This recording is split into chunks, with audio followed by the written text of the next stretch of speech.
Nobody noticed Danny Reeves when he walked into the cafeteria on Galactic Station Horizon 7. He was just another human, small and soft compared to the dozens of alien species moving through the massive eating hall. He carried a worn leather bag over his shoulder and looked around with the nervous excitement of someone starting a new job. The cafeteria was nothing like the restaurant back on Earth. There were no kitchens, no cooking smells, no warmth. Just rows of machines that produced perfect gray cubes. Each cube contained exactly the right nutrients for whatever species needed to eat. Efficient, clean, completely without soul. Danny had been a chef on Earth for 15 years. His restaurant in Chicago had served comfort food, the kind of meals that made people close their eyes and remember their childhoods. But the restaurant closed when the building was sold, and Danny found himself looking for work anywhere he could find it. When he saw the job posting for a food service worker on a space station, he applied without thinking twice. Now he was here, watching aliens eat gray cubes and wondering what he had gotten himself into. A tall, thin being approached him. She had pale blue skin and eyes that seemed to look through him rather than at him. Her name tag read Shireen, and her title was Head of Nutritional Services. "You are the new human worker," she said. It was not a question. "Yes, that is me. Danny Reeves. I am a chef." Shireen tilted her head slightly. "Chef. This word means you thermally manipulate organic matter for consumption." Danny blinked. "I cook food, yes. We do not cook here. The molecular assemblers create nutritionally perfect meals for all species. Cooking is primitive and inefficient." She paused. "However, humans have requested thermal food preparation facilities. You will work in Species Section 12, serving the human population." Danny felt a small spark of hope. "There is a kitchen. There is a room. Your species demanded it when they first joined the station. No one has used it in 3 cycles." Shireen pointed to a far corner of the cafeteria. "That way. Storage Closet 7. Danny walked across the cafeteria, passing tables filled with beings he had never seen before. 4-armed giants with rough gray skin. Small furry creatures that ate in groups of 20. Beings made of what looked like living crystal. All of them eating the same gray cubes. He found the door marked Storage 7 and pushed it open. The room was small and covered in dust. But Danny saw something that made his heart jump. There were burners. A refrigeration unit. Pots and pans hanging on the wall, untouched for years. Someone had brought real cooking equipment up here long ago, hoping to keep a piece of Earth alive in space. Danny set down his bag and pulled out a smaller pouch. Inside were containers of spices that his grandmother had given him before she died. Paprika, cumin, garlic powder, black pepper. The smell of them, even through the sealed containers, made him feel less alone that he spent the next 3 hours cleaning. He scrubbed the counters, checked the equipment, and made a list of everything he would need. The refrigeration unit still worked. The burners lit up blue and strong. This place could be a kitchen again. Around midday, a face appeared at his door. It belonged to a small alien with soft purple fur and large eyes that reflected the light. Her species was called the Bravari, Danny would later learn. But what caught his attention was her name tag. It read Pillow. "Hello," she said. "I am Pillow. I picked this name from human culture files." "What are you doing?" "I am cleaning this kitchen. I'm going to cook food here." Pillow stepped inside, her nose twitching. "Cook. This means making food with heat and mixing things together." "Yes." "What?" Danny stopped scrubbing and looked at her. "Because food is not just about nutrients. Food is about taste, memory, comfort. When you eat something your grandmother made, you do not just feed your body. You feed your heart." Pillow was quiet for a moment. Then she said, "My people communicate through chemical signals. We can smell emotions. Right now, you smell like hope mixed with sadness. It is a very complicated smell." Danny smiled. "That sounds about right. I will help you clean," Pillow said. "I want to know more about this cooking thing." They worked together until the kitchen was ready. Danny looked around at the small space, now clean and waiting. Tomorrow, he would start cooking. He did not know if anyone would care. He did not know if anyone would even try his food, but he knew one thing for certain. This tiny kitchen in the corner of an alien cafeteria was going to change something. He could feel it in his bones, the same way his grandmother always knew when bread was ready to come out of the oven. Something was about to begin.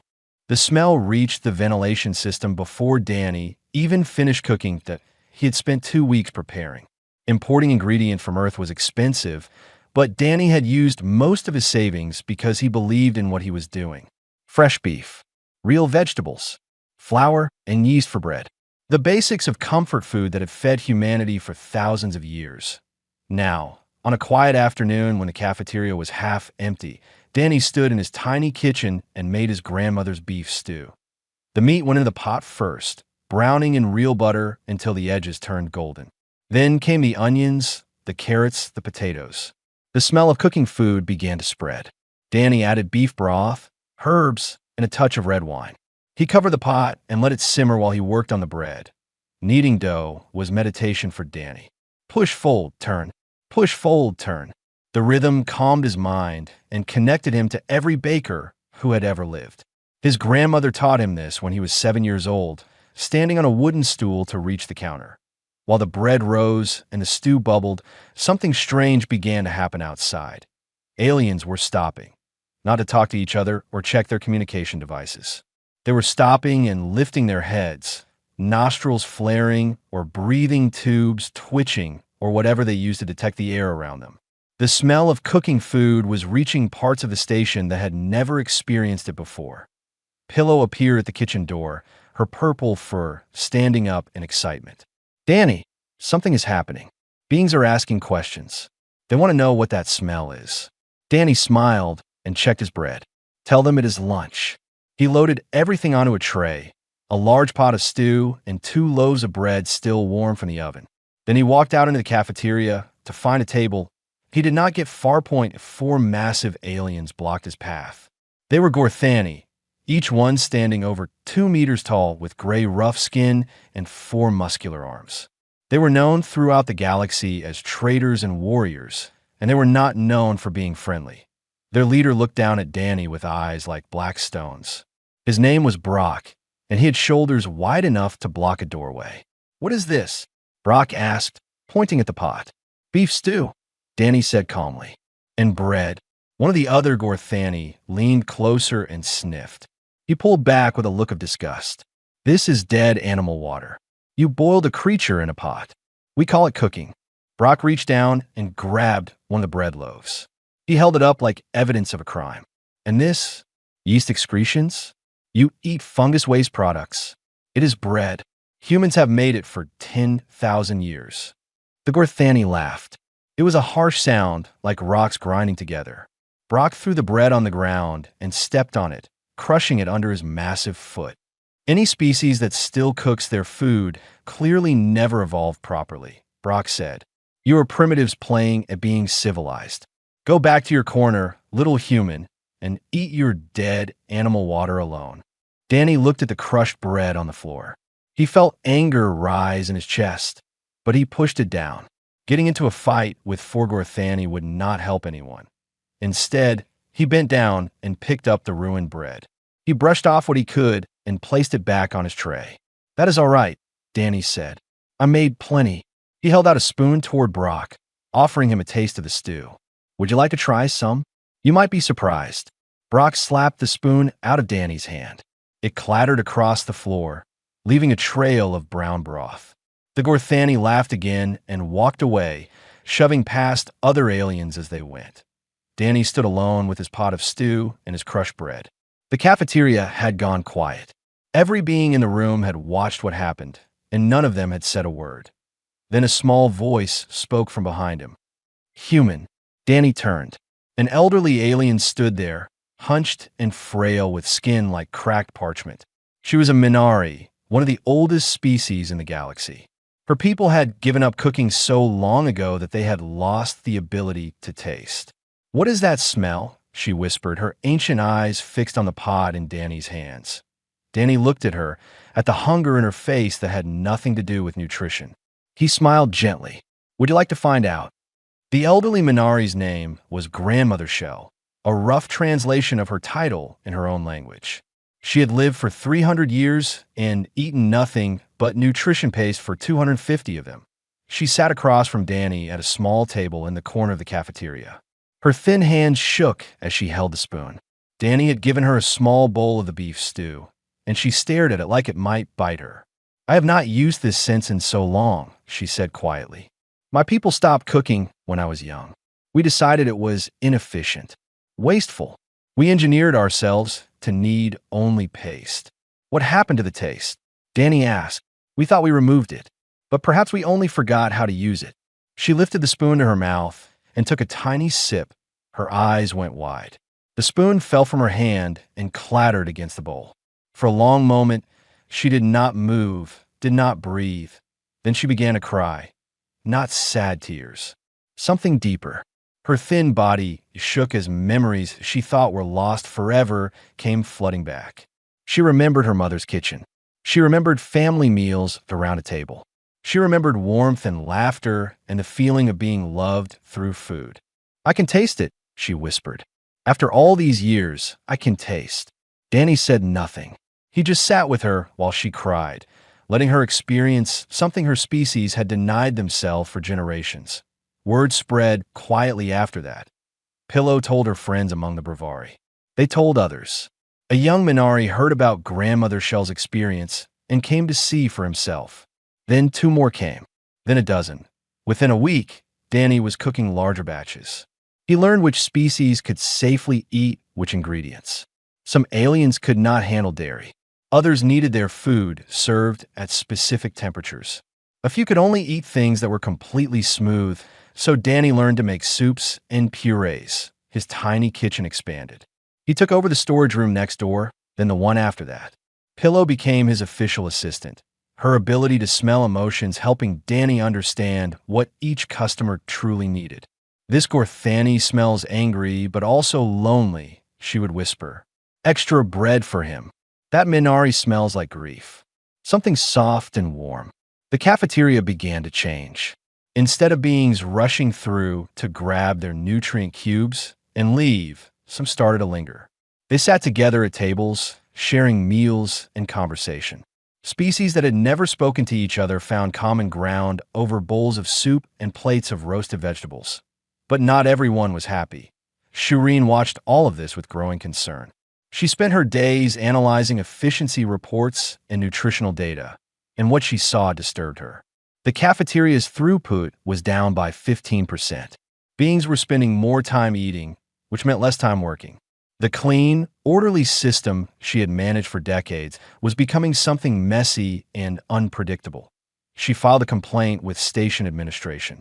"The humans' cooking methods pose potential health risks," she wrote. "Thermal food preparation introduces unknown variables. Cross-species ingredient mixing could cause allergic reactions. The entire operation lacks proper oversight and control." 2 days later, Danny found a notice stuck to his kitchen door. "Your cooking privileges are under review. Report to Administrative Hearing Room 7 in 3 days for evaluation. All thermal food preparation must cease until the review is complete." Danny read the notice twice, then carefully folded it and put it in his pocket. He had known this was coming. Change always frightened people, and Shireen had built her entire career on the old way of doing things. That evening, he told Pillow what had happened. "They cannot stop you," she said, her fur bristling with anger. "You have helped so many beings. You have given us something we did not know we needed." "They could do whatever they want," Danny said. "This is their station. I'm just a guest here. Then we will fight for you." Danny shook his head. "No fighting. That is not how food works. Food brings people together. It does not divide them." Pillow's ears drooped. "Then what do we do?" "I do not know yet, but I will figure something out." The next morning, Danny arrived at his kitchen before sunrise. He expected to find it empty and dark. Instead, he found a line of beings waiting outside his door. There were Minari and Brevari and species Danny had never even served before. There were even 2 young Gorthani standing awkwardly at the back, trying not to be noticed. "We heard about the review," Grandmother Shell said from the front of the line. "We came to tell you that whatever happens, you have already changed us." Danny looked at all of them, these aliens who had become his friends without him even realizing it. Something warm filled his chest, and he smiled. Well, he said, unlocking the kitchen door. I suppose I should make some breakfast then. We might need our strength. The hearing room was cold and sterile, designed to remove all emotion from whatever happened inside. White walls, white floor, white ceiling. A long table where 5 council members sat in identical chairs, their faces carefully blank. Danny stood alone at the center of the room. He wore his cleanest clothes and carried nothing but a small bag over his shoulder. Shireen stood on the opposite side, surrounded by screens displaying charts and graphs. She had prepared extensively for this moment. Her data was perfect, her arguments logical, her position unshakable. The human's cooking operation presents multiple risks to station safety. She began, her voice calm and precise. Thermal food preparation destroys up to 40% of available nutrients. Cross-species ingredient mixing has no standardized safety protocols. The time being spent eating cooked food reduces overall productivity by an estimated 12%. She pressed a button, and a new chart appeared.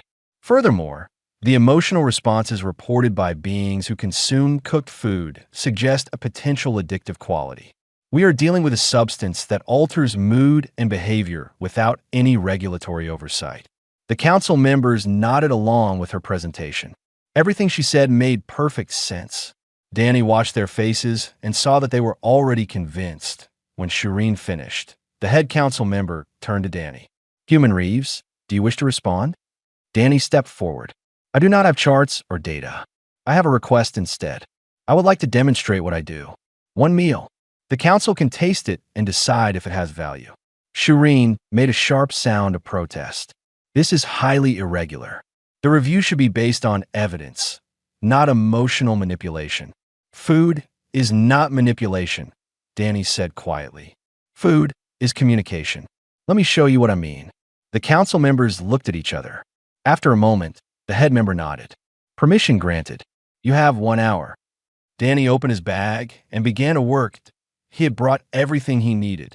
A portable burner, a small pot, ingredients sealed in containers. He had known from the beginning that words would not save him. Only food could do that. He made his grandmother's Sunday dinner. The meal she had prepared every week for 40 years. The one that brought the whole family together, no matter how busy or scattered they were. Roast chicken, mashed potatoes, gravy, green beans, apple pie, he cooked, he talked. My grandmother grew up poor, he said, his hands moving without thinking, following patterns learned in childhood. Her family did not have much, but every Sunday she made this meal. Not because it was efficient, not because it was the best use of resources. She made it because it was how she told her family she loved them. The smell filled the hearing room.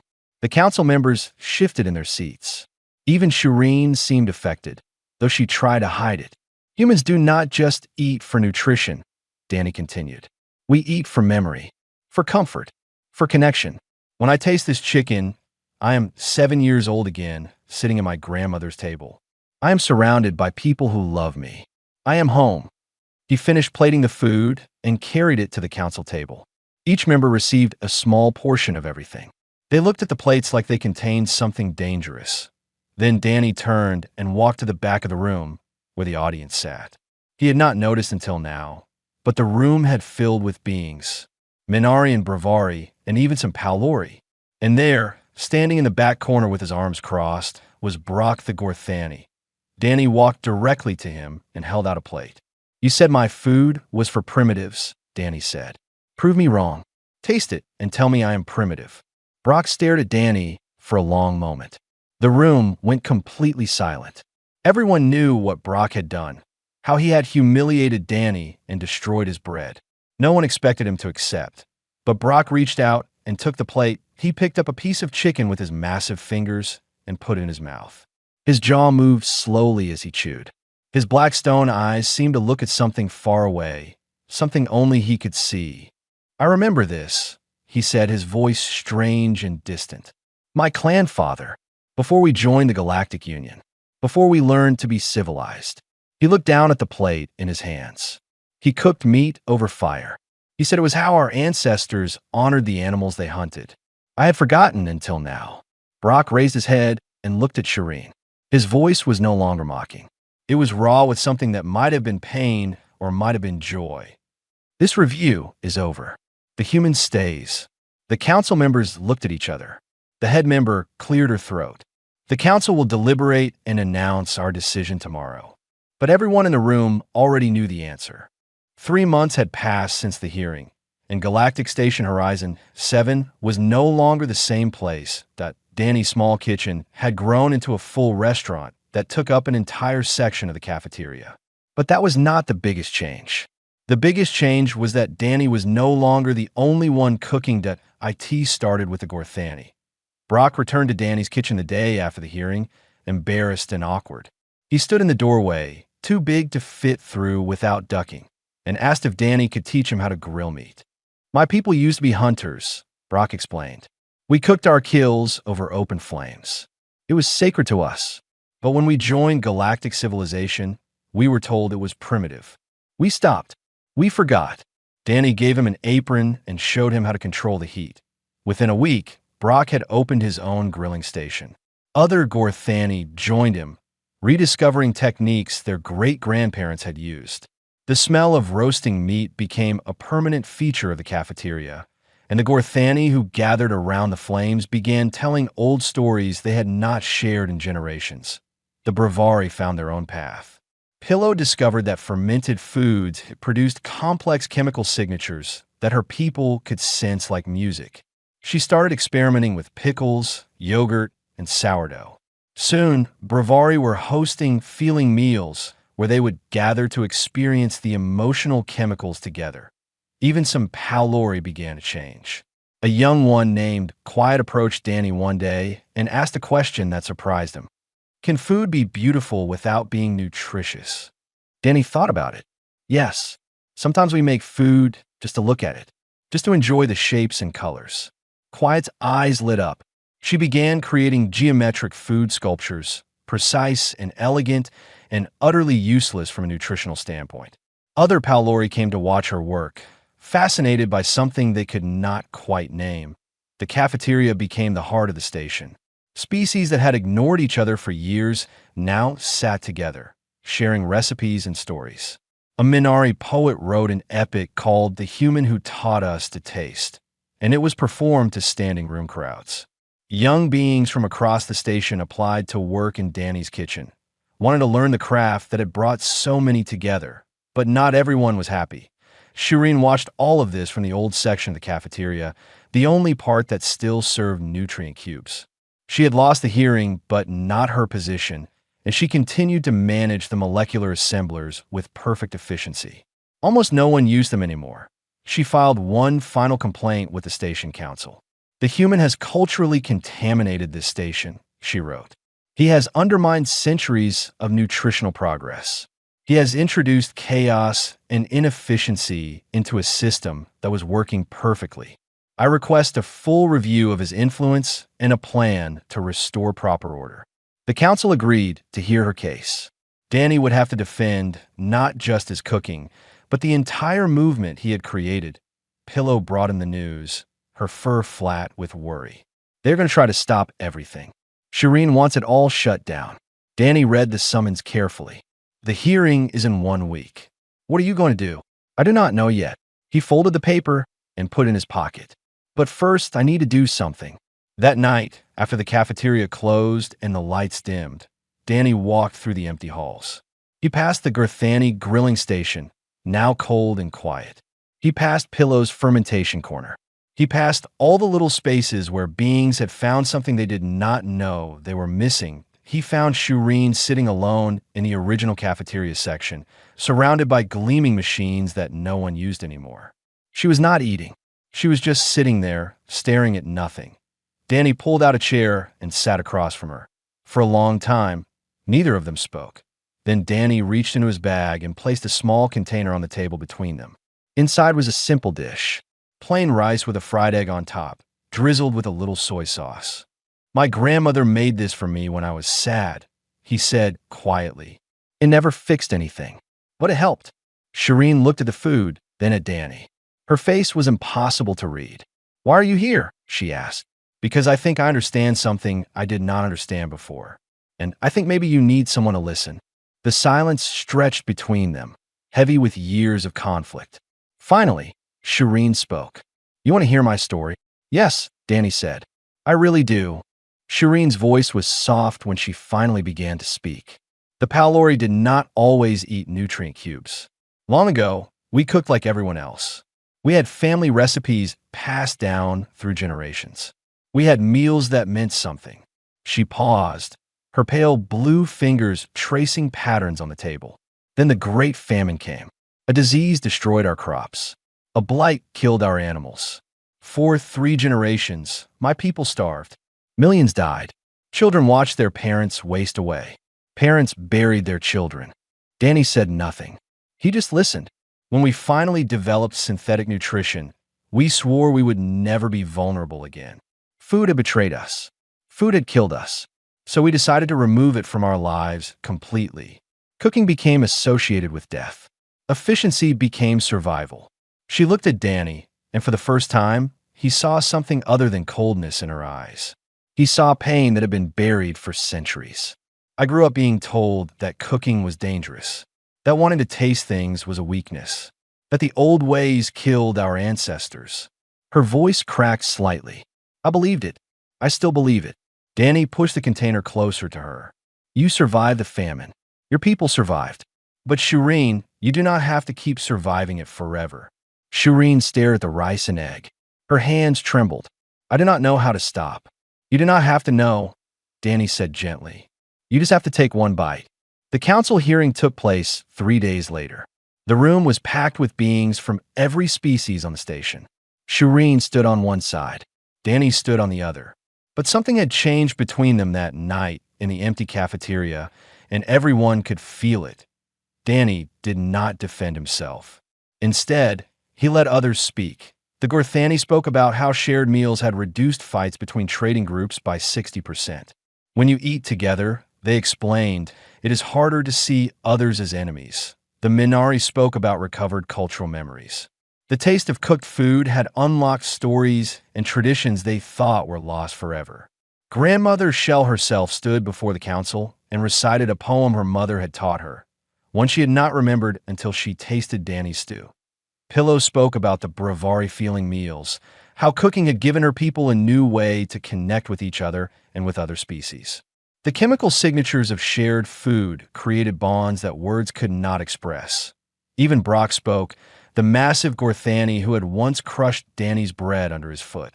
He told the council about his clan father's fire, about the traditions his people had abandoned. He said that Danny had given him back a piece of himself he did not know was missing.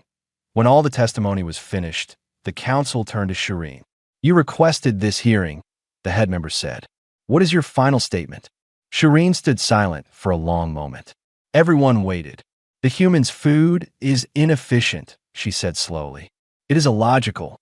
It serves no measurable nutritional purpose beyond what our assemblers provide." The room tensed. However, Shireen's voice changed. "I have recently learned that efficiency is not the only measure of value, and that some wounds cannot be healed with logic." She turned to look at Danny. Something passed between them, an understanding that had been built over rice and egg and a late-night conversation. "I withdraw my complaint, and I would like to request something from the human." "What is that?" the council head asked. "Cooking lessons." The room erupted. Beings cheered and clapped, and made sounds Danny had never heard before. Pillow jumped up and down, her purple fur wild with excitement.